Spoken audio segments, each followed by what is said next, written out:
Yo, what's going on, snipers, and welcome back to our 2010 Throwback franchise mode with the Edmonton Oilers. So in last episode, if you did not catch it, we had the third round of the playoffs against the Los Angeles Kings, and unfortunately we lost, but it was still probably a really good run to have early on for this team. A lot of experience for the younger guys on the team like Sam Gagner, Andrew Cogliano, etc. So we got quite far this year, but unfortunately lost in 6 games to the Kings, mainly because we couldn't find our consistent game that we had earlier in the playoffs. Obviously, we did win 2 of the first 3 games, but then we dropped 3 in a row, so kind of exactly what I was expecting, which is basically once we actually start to lose games, we are going to go on a little bit of a losing streak. So unfortunately, we lost 4 for the last 5 games of the season, but like I said, it was a really good run because of the fact that we knocked out good teams like Detroit and Nashville. So we'll be excited to see what this team's going to do this offseason. Obviously, we aren't looking to be a playoff team again next season, hypothetically, so there will be likely some players shipped away in this episode, some players let go of, and then obviously we're going to try and work in a little bit of a rebuild into this franchise mode here early on. Hopefully grabbing some good prospects, obviously, in the process. Hopefully getting some good returns on some deals and maybe signing some decent free agents eventually too. I think this rebuild should be a lot of fun. And hopefully this team could win a Stanley Cup, obviously, before we get to the end of this franchise mode. So with that said, let's get you guys' comments, see what you guys have to say about last episode, and then we will see what we are able to do in our first year draft. So the first comment is from Max Herman, who says, sad to see the run end, but glad it happened. And yeah, same here.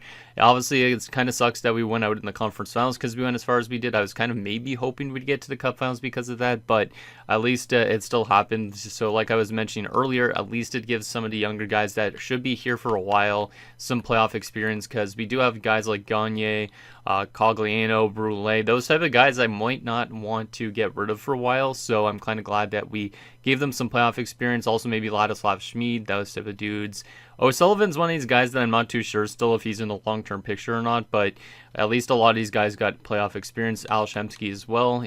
Obviously, he did have a lot of playoff experience with the 06 run in real life, but this is a good little run for him as well to kind of lead this team in the future. Maybe he's a future captain of this team. Who knows? But yeah, I think it was a good little run. Obviously, the decision now we have in the offseason is if Habibullah moves on, which is probably going to be the case unless the return for him isn't super great, because we might as well hold on to him and run him in Dubnyk next season if that's not great. We could always play Delorier in the minors again because he doesn't really have much potential whatsoever. Like, he's going to cap out as a backup pretty much, I think. So we might as well bury him back in the minors, because when I was actually talking to Tyler in the Discord, he was actually mentioning about doing stuff like that. So there's a lot of working parts, but we might trade some people. We might hold on to some people longer than we are anticipating to. Speaking of Tyler, let's get into his comment. He says, yeah, I don't know if you want to cheese the draft, to be honest. I kind of think I would take a mix of some randomly generated guys and real players in this draft.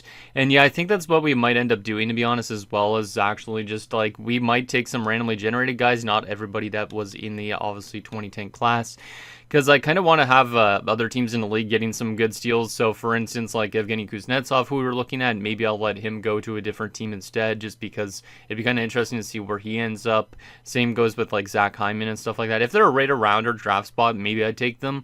But obviously, if they're not around our draft point, maybe I'll just let an AI team take them instead, so that way they could get kind of some of the real players, at least, that I made. So since we're drafting quite late in this episode, we might go for somebody that's generated, like I was mentioning, like he was mentioning in the Discord to me about Carter Van Allen. Carter Van Allen would be a solid pick just to start building up that defensive prospect pool. So who knows, maybe we end up going for the Frenchman with our first round selection this year, even though he's a generated prospect. The next comment is from Andy, who says, for sure draft Jonas Donskoy or Kuznetsov. So he wants me to draft Donskoy or Kuznetsov, kind of two different completely players, but Kuznetsov is going to be a lone lead for sure. But like I said, I don't think I'll draft him just because I know that he's going to be good. If I didn't know he was going to be good, obviously maybe I would take a chance on him, but I know that he's going to be good. Donskoy, I can't remember where he's even supposed to go in this draft. Oh, there he is. I mean, maybe there's a chance we are able to get him, but he's supposed to go like mid-second round, so maybe not even. But I think I only made him like a medium 9, and he's also quite a few years away, so I don't think he's going to become the best prospect in this draft class, but he could still become a useful middle sixer. So depends on, I guess, if we trade away Penner and we end up getting like second rounders this year, or we get picks for next year's draft. But I'm kind of hoping for next year's draft or future years rather than trading for picks this year, because this year's draft is definitely not as strong as some of the future years. In the last and final comment is from Jared the Rabbit, who says, I fell asleep at some point and saw that Ovi won the cup 8 years early. Neat. And yeah, kind of neat that Alex Ovechkin went on to win a Stanley Cup 8 years early. They did beat the LA Kings in the Stanley Cup Finals, so kind of a realistic Cup Finals for this time period in a way, because Washington, in my opinion, obviously, and I think a lot of people would agree with this, they should have probably won a Cup before 2018 in real life, but they didn't. The LA Kings obviously won 2 years after this in 2012, so kind of realistic that the Kings would get as far as they did, and they should only get better from here on out, because their AHL team ended up winning the Calder Cup, and Jonathan Bernier was good. So I definitely expect the Kings to win a Stanley Cup here early at some point in this franchise mode. So with that said, I think we're ready to hop into this draft. Like I said, players that we probably look to trade away here at the 2010 draft. Dustin Penner's probably one of those type of guys. He should have a good enough value that he could get us like some good picks in the future, or even a really good prospect if we want to. So we'll see what he ends up getting us. But yeah, he's a physical presence, 89 penalty minutes, 53 points, like 30 goals. Like, I would hold on to him, but I don't think he's going to get much better from here on out. He is 27 years old only too, so he is still kind of a young option, but at the same time, we don't want this team to be too good. Other guys we could trade away, not necessarily in this episode, but maybe like next episode. Sheldon Souray could still be dealt. Tom Gilbert's an interesting one. We could get rid of him. We could also hold on to him. Same guy goes for guys like Patrick O'Sullivan. Horkoff, we'd have to get him to waive, which is going to be kind of tough, I feel like. Unless we start losing a lot of games during seasons, and then maybe he realizes that he should go to a cup contender instead. Comrie's probably going to be just let go of. So yeah, we have a lot of pieces that we could still move out from Morrow as well. But I might wait till like next episode to trade more of them away. But for sure, we're looking to try to trade away Heavy Bullen and Penner at the draft.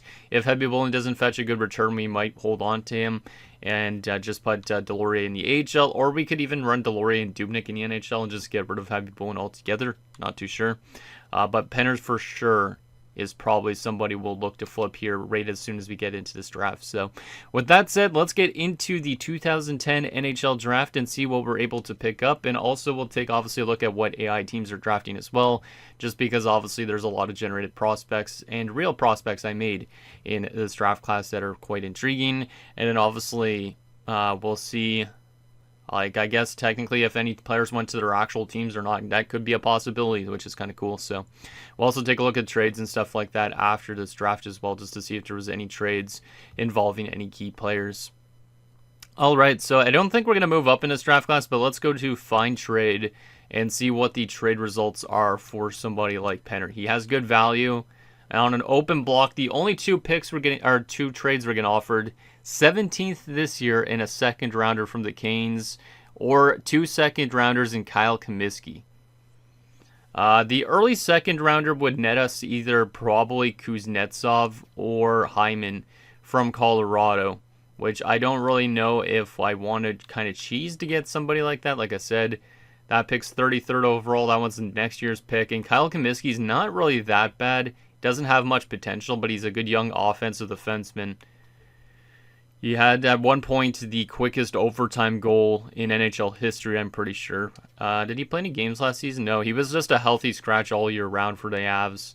I kind of feel bad for that guy, but he's kind of just basically just as good as like Taylor Chorney is in a way. So I think we might do the Carolina option, to be honest. 17th overall. What would that get us this year, though? I'd prefer a future pick, but 17th might be able to get us something decent. So if we go to draft class, what is around 17th? Because maybe that will change our opinion and get that number 17. So 17, we would be able to get like Jason Zucker. I mean, that's not that bad. Tyler Toffoli is actually a pretty solid piece. You know what? I think I might do that trade so we could get somebody like Toffoli into this organization. Andre Palat's also not bad as guaranteed medium 6. Brock Nelson. Yeah, I think that would actually be a good little lateral move. Get ourselves a good top 6 forward prospect in this deal, and then we also get whatever the other thing was that the Canes were offering. So let's go back to fine trade, and I think we're going to do that deal with the Carolina Hurricanes and send Dustin Penner to Carolina. So it was 17th overall in a second round pick next year. So that second round pick could end up being decent too. I don't remember who I made for good steals in the second round to be on like low leads and stuff, but we are going to accept that deal. So here's our first trade of this franchise mode. Penner to Carolina for a first and a second round pick. So thank you, Carolina. I appreciate the deal. Best of luck to Dustin in Carolina. Maybe he'll win a Stanley Cup before we get back to the playoffs and stuff like that. But there's our first business deal done. We could always look to trade some of these other guys, so we are going to just look at least what potentially Heavy Bullen could fetch us right now, see if there's anything worth taking. 2 6-rounders, or Marty Reisner could come back to Edmonton, where he played for part of his career in the 7th round pick. As Olsen, the generated guy, just went first overall to Columbus. All right. But let's go back to offer trade and see about that Bullen deal. I don't know if I really would take any of those deals, to be honest, because I didn't want to go to define this. I want to go fine trade, not offer trade. But I don't know if I'd accept any of those deals, because it's 2 6-rounders for Heavy Bullen as an 84. Like, I know he's going to be dropping off soon, but that's not really worth it to me. And then the other deal is Reisner in a 7th. And Marty Reisner at this point, I think, is already kind of close to retirement. So this doesn't really make much sense either, even though it would be nice to have Reisner back in this organization. Yeah, he's 33 years old.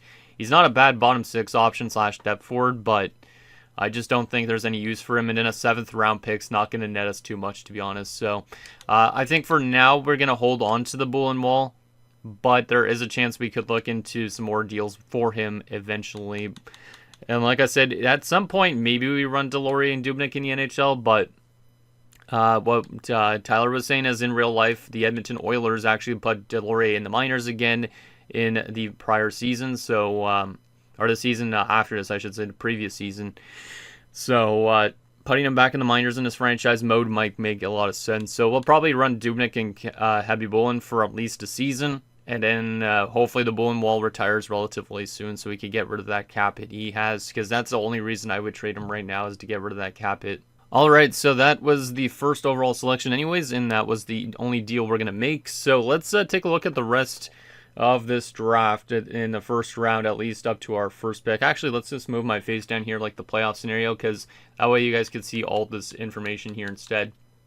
So let's simulate through these top 5 players. So the second overall pick, Tyler Seguin, on his way to St. Louis. So he goes before Taylor Hall in this universe. So let's actually move my face back up here again.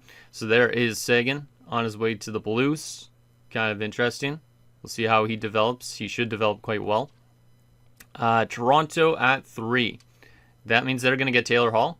They're going to get Taylor Hall. The Leafs get Taylor Hall. Obviously, in real life, the Leafs did not actually have their first round pick in this draft because of the Phil Kessel trade. But obviously, for some reason, I just can't put it to custom draft picks and stuff like that. But Taylor Hall on his way to the Leafs. Interesting. All right.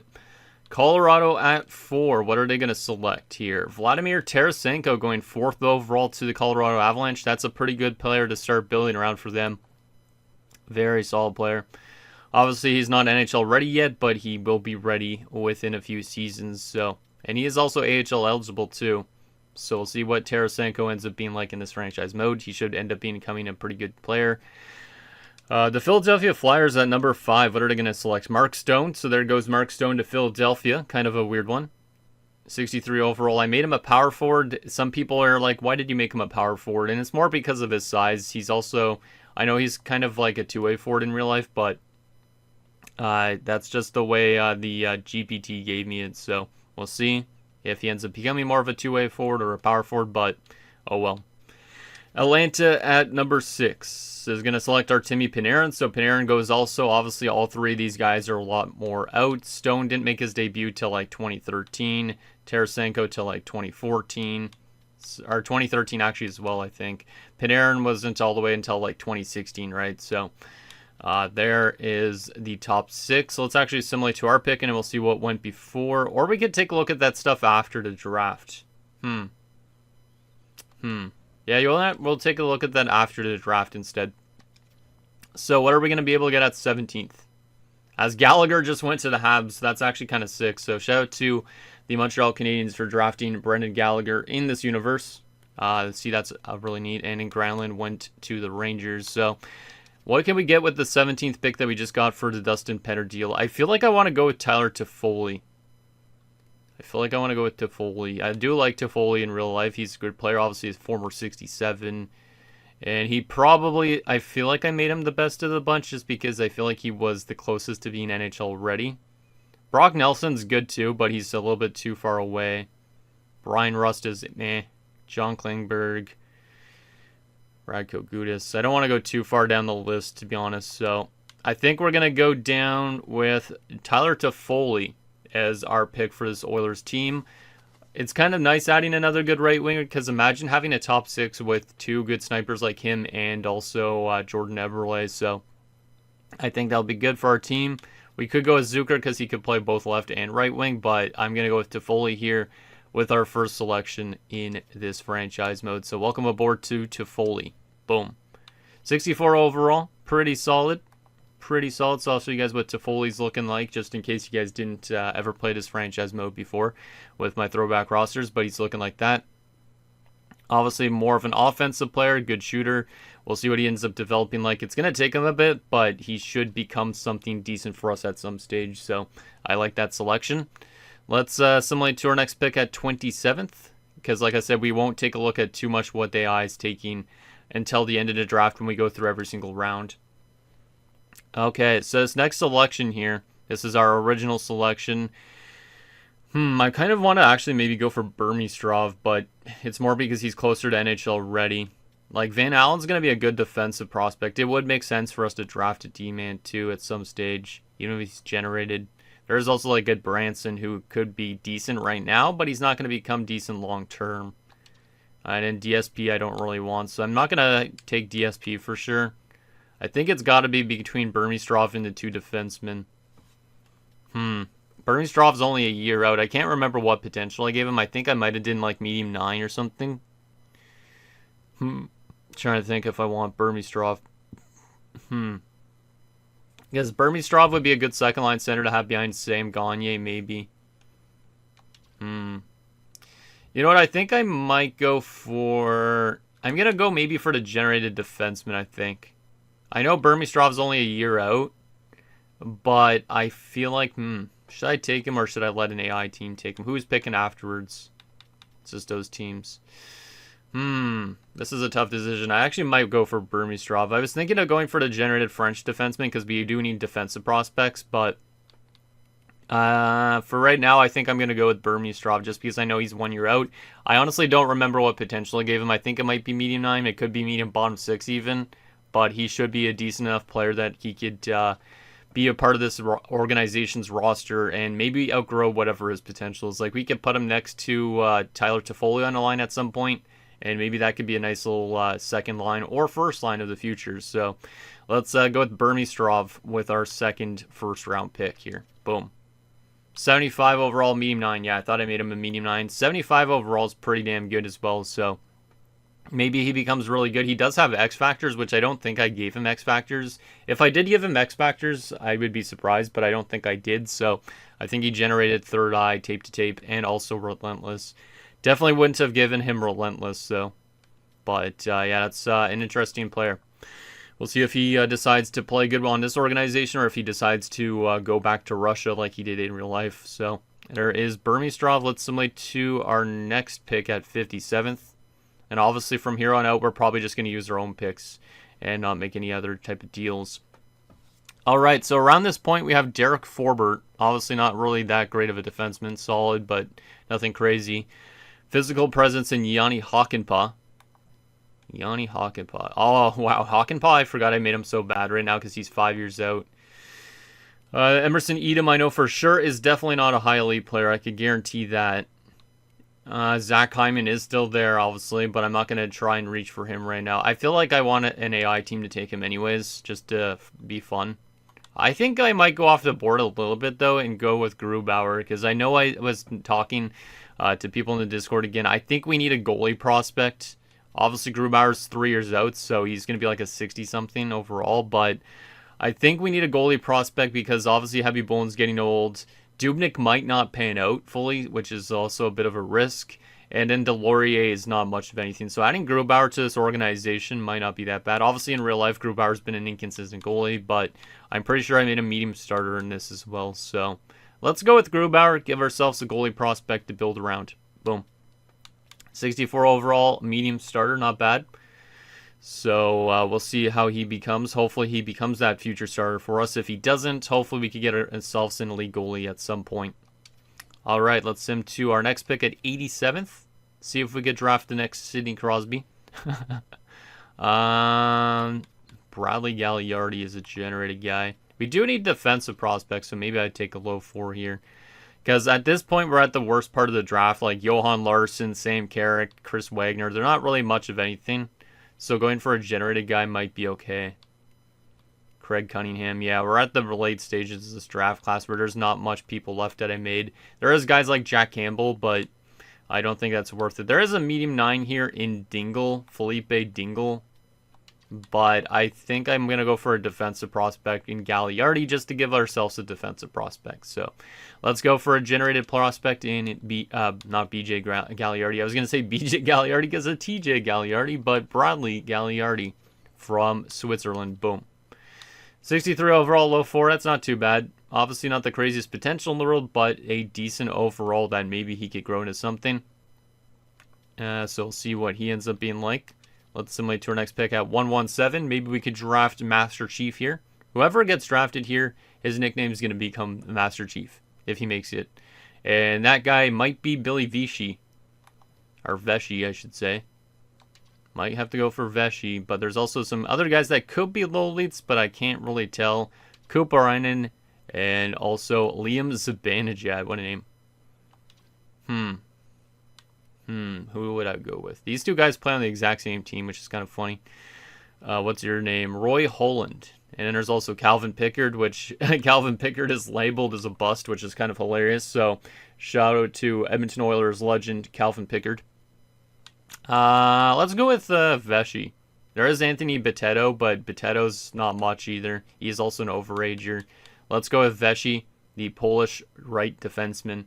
And also because Veshy was a player. Wasn't he a player in 2BC series? I can't remember. I never watched 2BC series now anymore. I used to, but I feel like he had a guy named Veshy or something like that. So let's go with Billy Veshy with this selection. So medium top 6D, not the craziest, but 52 overall. We'll see if he develops in anything, but maybe he becomes something at least for our AHL team down in Springfield. All right, let's move to the next pick.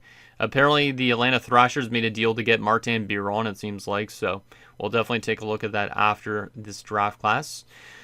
Our next selection here, there could be another low lead here in Bachman, I should say. I might just take a chance on him because we do need defensive prospects. I don't really want Mark Byzantine because he's not much of anything. And then this generated guy in Francisco Buckley. You know, Buckley stays terrible, so we're going to go for a chance on this defenseman. So let's bring in Bachman. Boom. Low 6, 56. At least we're getting some prospects still, so I don't really care too much. He has a right-handed shot, which is kind of useful. But, yeah, this draft class is definitely not super strong because I have it on low quality after all the players I made. So our next selection here. What do we want? We've drafted quite a bit of defenders. We've drafted some forwards. We could give another chance on another forward here, but these guys are probably medium bottom 6 forwards at this stage. So, I mean, there's not really much better than a medium bottom 6 at this point. Let's go with Petr Leinen, I should say, because of his shooting. And he's got good character, so let's bring in the Finn. Boom. 51 overall, medium bottom 6. Is what it is. And in our final selection at 207th, we'll see what we could snag up here with our last pick. See if we could find any crazy steals. Let's take a chance on this guy that he's a low lead. Per Janssen. Boom. That's our last selection. Low 7th D. 49 overall. God damn. Yeah, the draft class quality definitely makes this look like trash, but I would say that was not the best draft for us, but we did grab some okay prospects to start building around. Hopefully the future years we could get better prospects, though. So there's our draft. Let's take a look at the entire league's draft by round so we can see where some of the players I made went. All right, so after we went past the Panarin pick, Cam Fowler ended up on the New York Islanders. Jeff Skinner ended up on the Coyotes. Justin Falk on the Florida Panthers. Jaden Schwartz on the Vancouver Canucks. Nino Niederreiter goes to Tampa Bay. Ryan Johansson goes to Minnesota. Mikael Granlund to the Rangers. As we saw, Gallagher went to Montreal, which is pretty cool. Jason Zucker ends up in Ottawa. Andre Palat in San Jose. Brock Nelson in Chicago. Brian Rust in Nashville. John Klingberg goes to the Ducks, where he obviously played some in real life, I'm pretty sure. Kevin Hayes ends up in Calgary. Radko Gudas ended up in Boston. Charlie Coyle to the Devils. We got Burmistrov, and the rest of the guys are generated. Second round, DSP went to the Blue Jackets. Nick Bukestad to Colorado. Mark Pysyk to the Flyers. Erica Branson ends up in Atlanta. John Merrill ends up with the Coyotes. Carly Yarncroke ends up with the Vancouver Canucks. Alex Petrovic in Minnesota. Patrick Nemeth ends up in Dallas, just like he did in real life, so that's cool. What else we got here? Jared Tenorti in Carolina. Eunice Donskoy in Ottawa. Martin Marincin in the Phoenix Coyotes organization now. Michael Furland in Anaheim. Kuznetsov went late second round. Damn, that's pretty crazy. He ends up with the Calgary Flames, so shout out to Calgary. Ryan Spooner ends up in Boston, where he was in real life, so that's cool. Justin Holl to the Devils. Steven Johns to Detroit. Derek Forbort to Montreal. Yanni Hockenby to Columbus. Marcus Sorensen to the Thrashers. Brett Connolly to Columbus. Emerson Edom to Colorado. Bo Bennett to Philadelphia. Jesper Foss to Atlanta. Zach Hyman ends up in Buffalo, so Buffalo gets a good steal there in the third round. Joachim Nordstrom ends up with the Islanders. Jordan Wheel to Florida. Riley Sheehan to Vancouver. Anybody else? Dalton Prout to the Rangers. Pierre Mrazek to the Coyotes. Pitlick to Chicago. That's Tyler Pitlick. Greg McKegg to Anaheim. Austin Watson to Calgary. Tom Kuhnackel to New Jersey. Johan Larsson to Montreal. Sam Carrick to the Kings. And Chris Wagner to the Capitals. Oscar Lindbergh to LA. Let's see, anybody else? Jack Campbell to the Coyotes as well, so a couple goalies going to Phoenix. I'm trying to make sure I don't miss anybody. Scott Wedgwood to the Rangers. I think that might be almost it. Louis Domingue to Detroit. Anthony Bitetto to St. Louis. And is that it? Calvin Pickard ends up in Colorado, so that's kind of cool. That's realistic as well. Some guy named Afanaganov ended up in Buffalo. That's a generated guy, but still kind of funny. Anybody else that I made in terms of goalies or anything like that? Vizantine ends up in Washington, so that's Mark Vizantine. I think that's it. Just double checking just in case I missed out on anybody that I actually put into this first year draft. I think that is it. Unless there was a 7th round steal, which I'm double checking in case.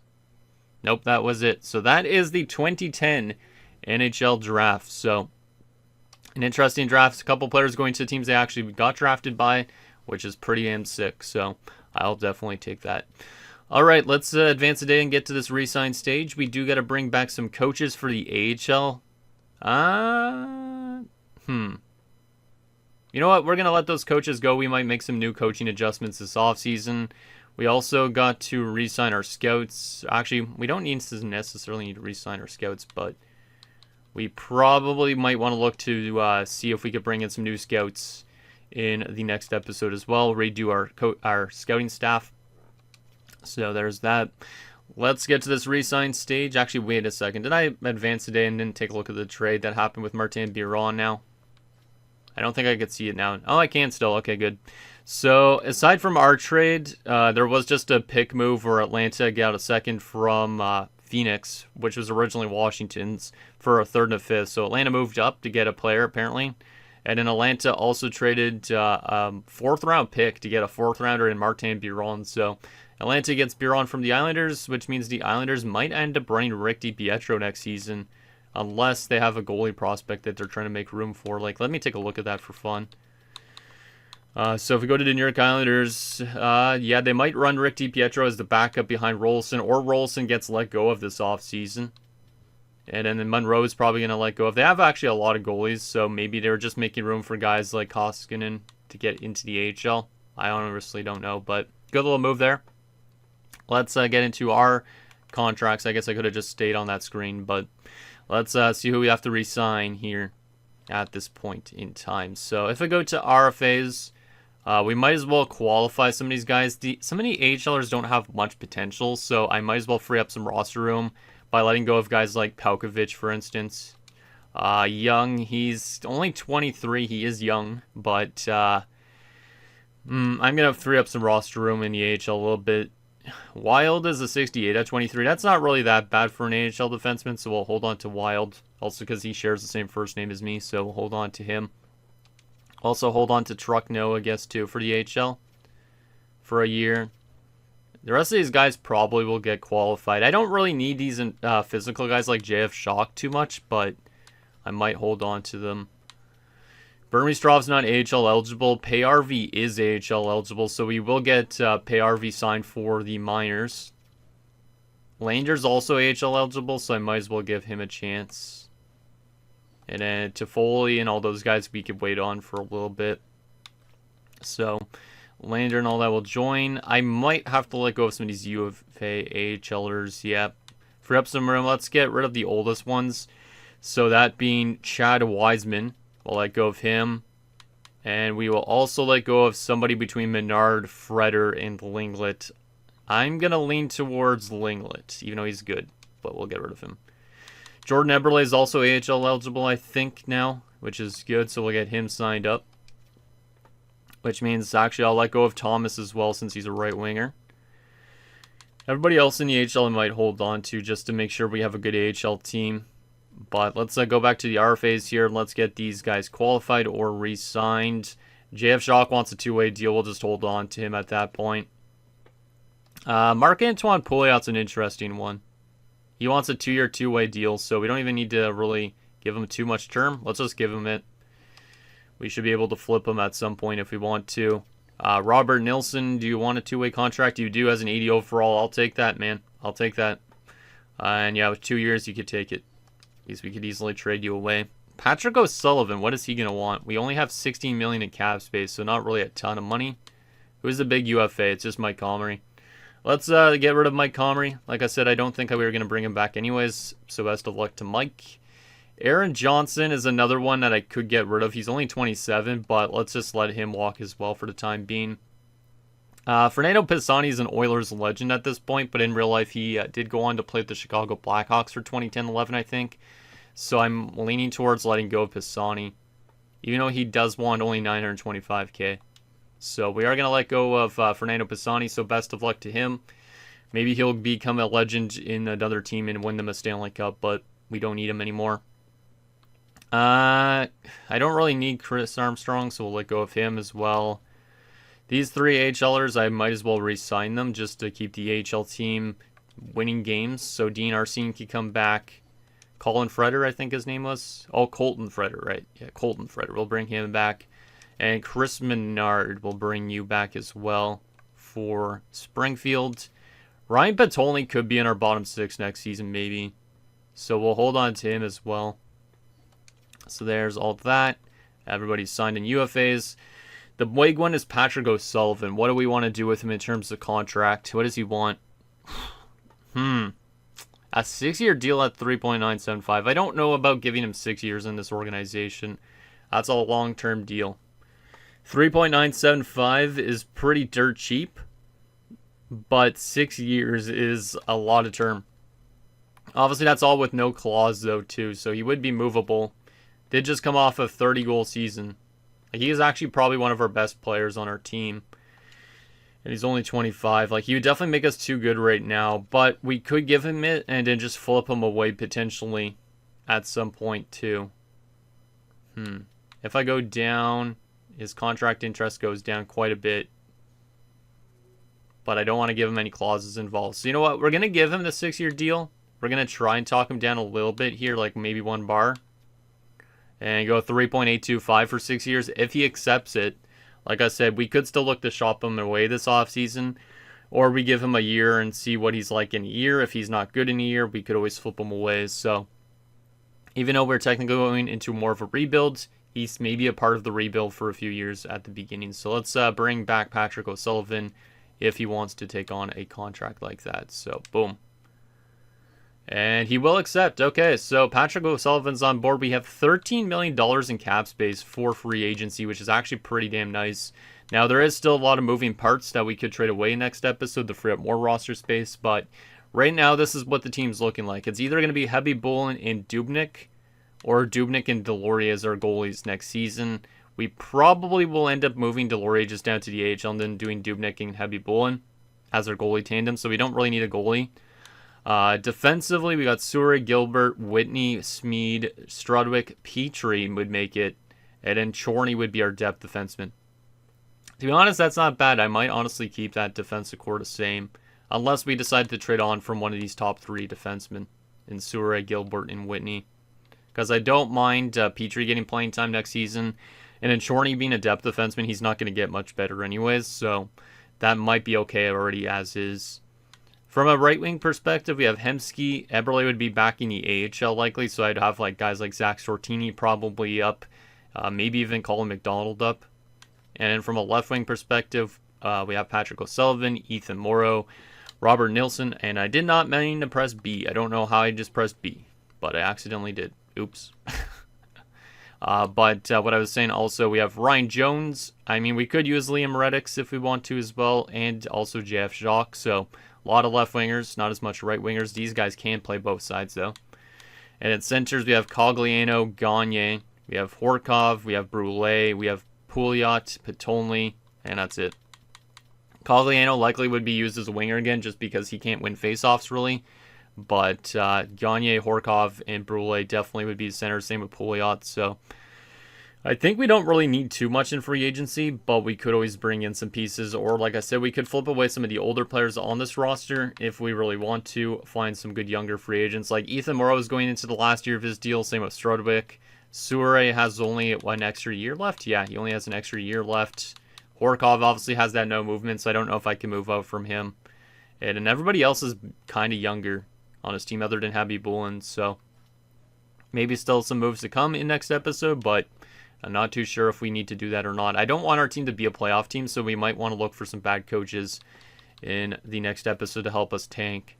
Right now, our current head coach, I think, was a good fit for us, and that's probably why we made the playoffs. Yeah, he's a 69% team fit, so maybe we need a different coach just to make us worse.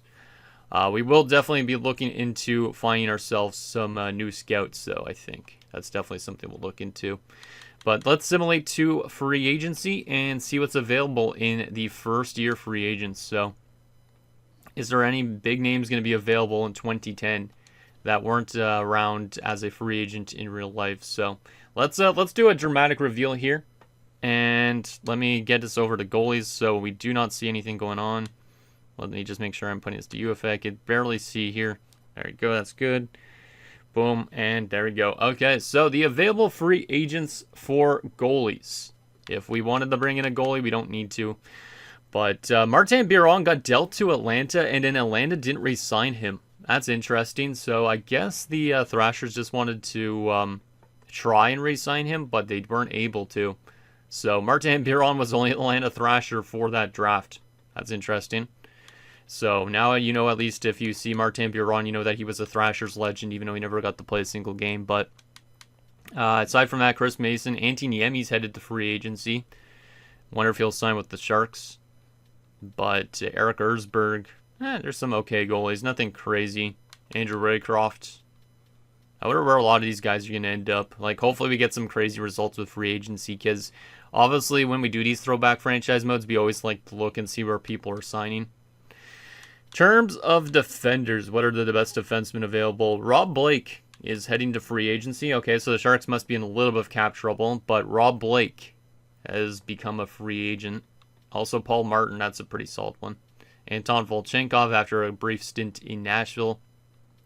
All right, some pretty good defensemen, but obviously we don't want to make ourselves too good right now. We're definitely going to sort by potential here shortly as well, so that way we can see if there's any good young defensemen to bring in, but just wanted to show you guys at least like the top guys in each position. So Chris Chelios is still kicking around at 48, which is kind of hilarious.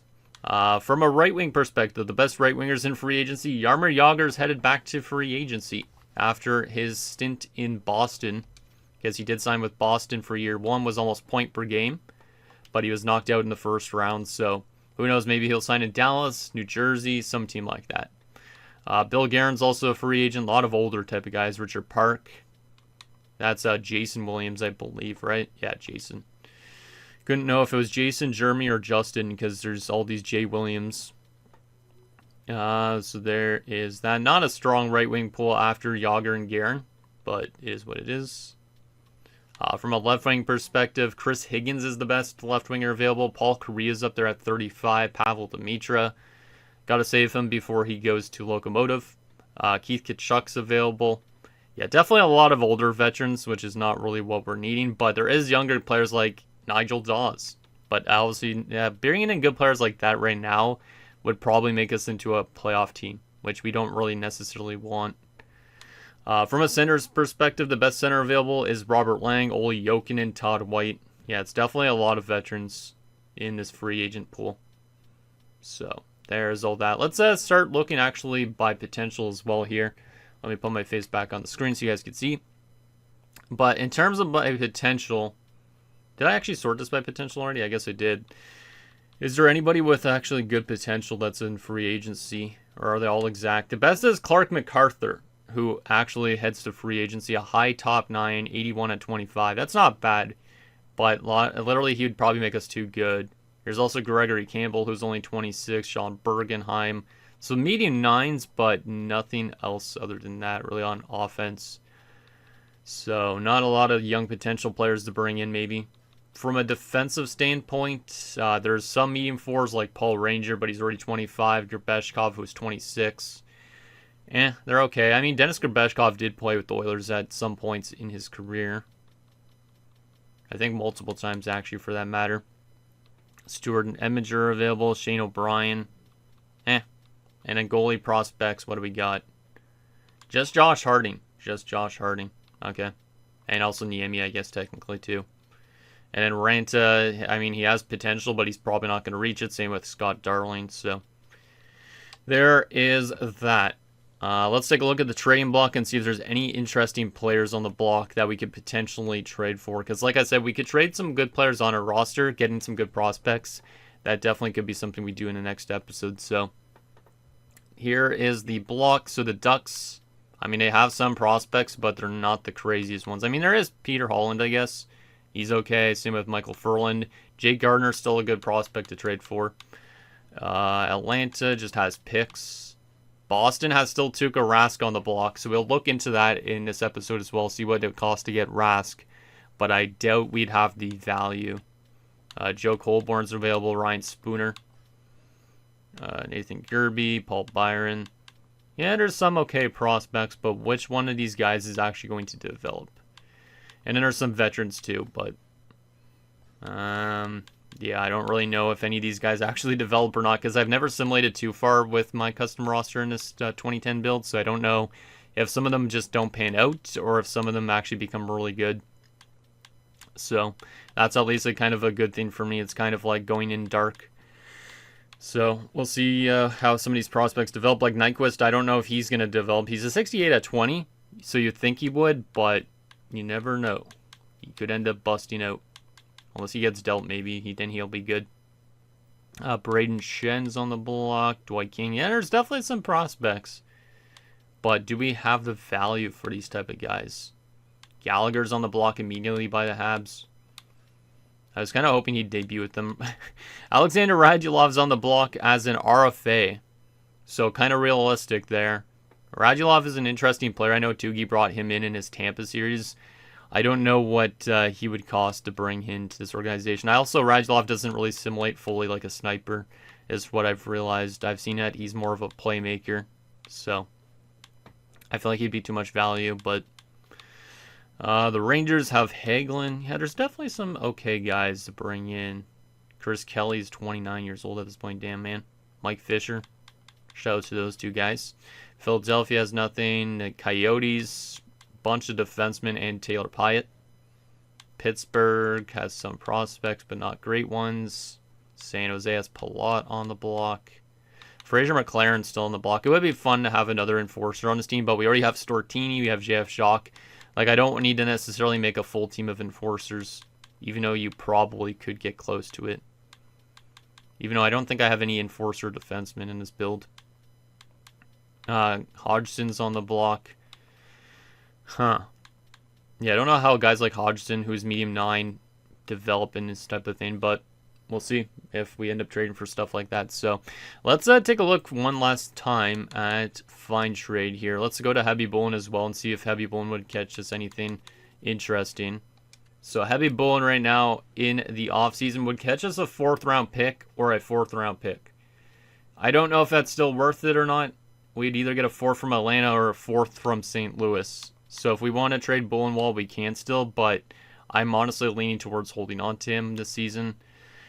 Defensively, if we wanted to trade away Sheldon, this is the big defenseman to trade away. We could get RJ Umberger, a 3rd and a 4th, or Mike Fisher, which is not really what we need on this organization at this point. So maybe we need to adjust our block, but that's not really what I need. Tom Gilbert, if I was to part ways with him, maybe Paulson a 3rd and Jan Heda, Umberger and Heda, Shen in a 2nd. That's not too bad. 2 second-round picks, Ryan Ellis in a 2nd, Radulov's rights in a 2nd, Chris Kelly in a 4th, or 2 second-rounders. So Tom Gilbert could actually fetch us quite a bit, which is kind of nice. Ryan Whitney, a 2nd and a 3rd. Damn, there's actually a lot of Whit offers. I'm looking to see if they'd offer us like Paul Bissonnette or something. Because if there was an offer Whitney for Bissonnette, I'd literally laugh my ass off, and then I'd have to send that to Biz. But that looks like Witt has some good teams that he could go to if we wanted to part ways with him. Aside from that, I don't think Strudwick's going to fetch us anything really. A 6th round pick, 55 offers? Holy moly. That might be the most I've seen. But it's mostly just late picks or prospects that might pan out, might not. Wow. I wasn't actually expecting any offers for Strudwick, because Strudwick is really kind of mid at this point. But I don't know if I'd flip away that many players from our roster or not, because we do need to still stay cap compliant too, right? Offensively, what about Hemsky? I would not trade Hemsky yet probably, but no trades are found at the moment apparently. What about left wingers? O'Sullivan. I'm not too sure if I would part ways with O'Sullivan after that yet. I'd probably wait till next offseason first. But he wouldn't fetch us that much at the moment. Those guys are okay. What about centers? Horkov, I'd have to get him to waive. He's the only one that I would probably part ways with, so we'll leave that like that. So that's all good. Actually, I did want to go to Boston and then just see what it would cost to get Raskin, and that'll be probably it at this point for this episode. But what would it cost us for Tuukka Rask if they had any offers? Nothing found. Damn, man. So I guess we would not be able to make a move for Tuukka Rask, potentially, unless we wanted to make up our own deal for Rask. But I don't think we'd have enough value. Because Tuukka Rask, if we look at his value, and say if we gave them, who was the player that was most valuable that I was planning on trading? Sure. They do want Sure. We may be able to work something out with Sure and getting Tuukka Raskin, but I feel like I don't know if I really need to do this type of deal this early on. But we could do Sure. We could do also, what else do I have interest in? Not really much value down there. Draft picks, they do have interest in 3rd rounders and stuff. Technically, since we have 2 second rounders, maybe we could part ways with a 3rd. So we would do like Sure and a 3rd for Tuukka Rask, or Sure and probably like a 5th or something to get Tuukka Rask. It might be doable, but I'm not too sure if it's the right timing to do it. Because how old is Rask at this point? 23. He's a good goaltender. He didn't actually simulate that good last season, though. But it would be a good goalie to have. And then we could get rid of the Bullenwall, but not too sure if that's a good move for us right early on, because at the same time, we don't know if we want to be a playoff team right away. We want to be kind of tearing it down a little bit at least, and then drafting some good prospects and all that. So with that said, that's going to do it, guys, for this episode of Edmonton Oilers Throwback 2010 Franchise Mode. So in next episode, we will take it to the 2010 free agency portion, and we'll see what we end up signing if we sign anything interesting. We'll see what the AI signs. Hopefully the AI signs some interesting players, so that way we can kind of get like some crazy what-if scenarios. And it will also start up the 2010-11 season, probably. We might only simulate a little bit in that episode, not too much, because I kind of want to maybe take these seasons a little bit slower. So maybe we do free agency and setting up our team for next season in next episode, because we also might need to do some goals and all that to try and get our young players to start developing. So let me know down below, and I'll see you guys next time.